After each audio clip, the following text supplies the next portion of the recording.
მოგესალმებით მეგობრებო, კაი ხნის პაუზა მქონდა და ახლა რა ვიცი, არა სულ ხატავდი, მაგრამ ახარბდებდი ხოლმე აქ ვიდეოებს, იმიტომ რომ რაღაცნაირად მოკლედ თავიდან მინდოდა რომ რაღაცა მონეტიზაციამდე მივსულიყავი რა და თურმე გრძელი ვიდეოების რაღაცა ძალიან ისეთი მოთხოვნები წამომიყენეს, რომ ცოტა არ იყოს გული ამიცრუდა, მაგრამ ეხა ეს YouTube-ზე ამიცრუდა გული, თორე ხარწერაზე კი არა. ხატებს წერ, არ გავჩერებულ ვართ.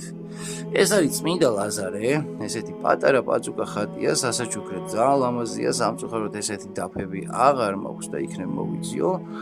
დავასრულეთ ეს წმინდა ლაზარე და ეხლა გადავდივართ წმინდა ეფრემ ასურზე. ესეც შუაშია გაჩერებული ფაქტიურად და მოკლედ ეხლა ვაგრძელებ ამას.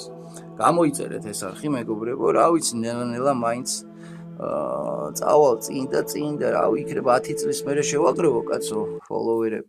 მოკლედ ჩემი მისია და ამოცანა რომ რაღაცნაირად ხატვით მინდა რომ ცოტაოდენი ბევრი არ მინდა შემოსავალი მქონდეს რომ ხატო. თორე წინააღმდეგ შემთხვევაში აი სადმე რომ დავიწყო ეხლა მუშაობა ხატვას თავს რა თქმა უნდა არ გავანებებ, მაგრამ აი თვეში შესაძლოა ერთი ხატიც ვერ დავწერო რა, იმიტომ რომ ძალიან რთულია ეხლა დილით რო გახვალ და ღამე შემოხვალ.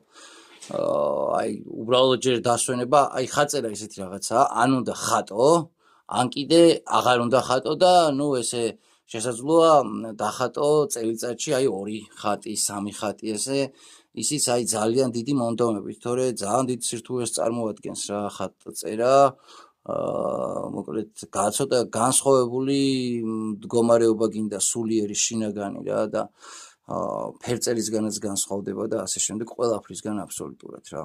აბა შეგვეციოს წმინდა ლაზარე, შეგვეციოს უფალი და გამოიწერეთ ჩემი არხი და რა ვიცი. კარგად ვიყოთ მეგობრებო ყველა აბსოლუტურად.